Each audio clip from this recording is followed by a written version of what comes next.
Viti 2026 pritet të jetë historik për shkencën, duke u dominuar nga eksplorimi hapësinor dhe inovacioni mjekësor. Hapësira. Ngjarja kryesore është misioni Artemis 2 i NASA-s, i cili rikthen njerëzit në orbitën e Hënës pas 54 vitesh.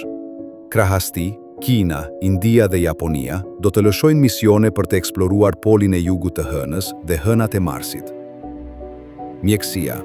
Britania pret rezultatet e një testi gjaku që zbulon 50 lloje kanceri para simptomave, ndërsa në SHBA do të nisin prova klinike për kurimin e sëmundjeve gjenetike të fëmijët.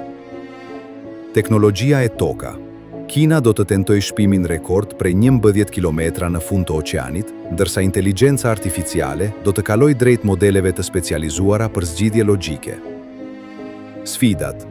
Revista Nature paralajmëron se politikat e administratës së re në SHBA mund të sjellin shkurtime buxhetore dhe kufizime për komunitetin shkencor.